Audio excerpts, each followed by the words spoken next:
Linda, our HOA president, truly believed she was untouchable. Not just powerful, not just annoying, untouchable. She acted like the rules were written for everyone else, and she was merely the executioner. A woman with a clipboard, a smug smile, and a sense of authority that went straight to her head.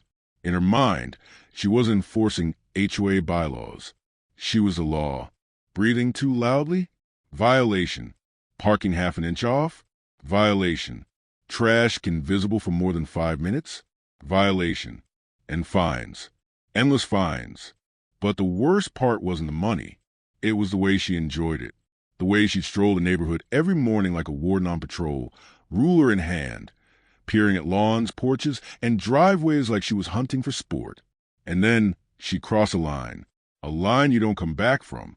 To understand why this happened, you have to understand Linda. Linda wasn't just strict. She was a tyrant with a badge she gave herself. She didn't knock.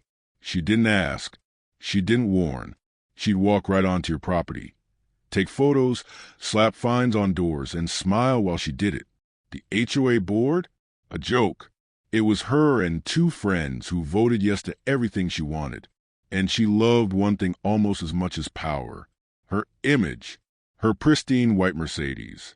White leather interior. Immaculate. Spotless. Perfect. She'd park it front and center like a trophy. Washed twice a week. Not a speck of dust allowed inside. That car was her pride. Her identity. And that's important. Last week, I ordered something expensive. A professional camera lens. About $1,200. It was something I'd saved for. Something I needed for work.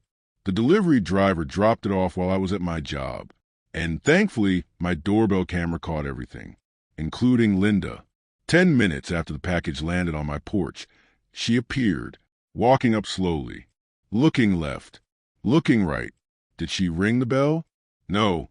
She picked up the box, read the label with my name on it, tucked it under her arm, and walked away like she owned it. No hesitation. No shame. When I got home and saw the empty porch, my stomach dropped. Then I checked the footage. There she was, stealing my package. I went to her house immediately. I didn't yell. I didn't threaten. I was calm, polite. I knocked and said, "Linda, I think you have my package." She didn't deny it. She looked me dead in the eyes and said, "Cardboard boxes on porches are an eyesore. Section 4, paragraph 2. I confiscated it until you pay the littering fine." Confiscated. I told her plainly, "That's theft. Give it back." She slammed the door and yelled, "Take it up with the board." The board that was her. I stood there shaking, furious, humiliated, and for about 10 seconds, I wanted to do something stupid. Then I realized something. Calling the cops wouldn't work. HOA disputes always turn into civil matters. She knew that. She relied on it. So I decided something else. If Linda wanted to steal packages, I'd let her steal one more. I didn't want violence. I didn't want confrontation. I wanted consequences. Something poetic. Something unforgettable. Something that wouldn't hurt her, but would haunt her. And I knew exactly where to aim. Her car. I spent the next few days planning. Thinking. Waiting. Not rage planning. Cold planning. By the time I was done, I wasn't angry anymore. I was calm. And that's when you know it's over for someone. Saturday morning. Linda always did her inspection rounds. Around 10 a.m., I placed a box on my porch. A tempting one. Something I knew she wouldn't ignore. Just visible enough from the street. Then I went inside, poured a coffee, and pulled up my security camera feed. 10 o'clock. Nothing. 10:30. Nothing. I almost thought she wouldn't show. Then at 10:45, I saw the white Mercedes creeping down the street.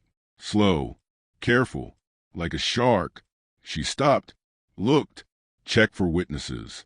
Then she pulled into my driveway. My heart was pounding. She got out, grabbed the box, and instead of walking home, she tossed it onto the passenger seat of her Mercedes. White leather. Perfect. She smiled. She thought she'd won. She drove about 50 feet. Then greed took over. She stopped the car, reached over, opened the box. And in that moment, karma finally caught up with Linda. From my window, I watched as chaos exploded inside that car. The doors flew open. Linda stumbled out coughing, gagging, covered head to toe in a storm of color and smell she would never forget. Her perfect interior was destroyed, her clothes ruined, her pride annihilated. I stepped outside like I knew nothing. "Hey, Linda," I called out. "Did you open a package that wasn't yours?" She tried to scream. She couldn't. She gagged again. She jumped back into her car and peeled out of the neighborhood. Here's the best part.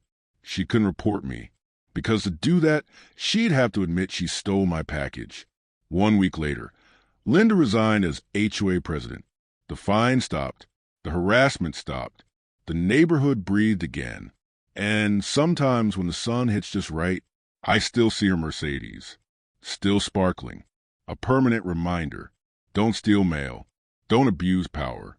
And never assume you're untouchable, because karma doesn't knock. It waits.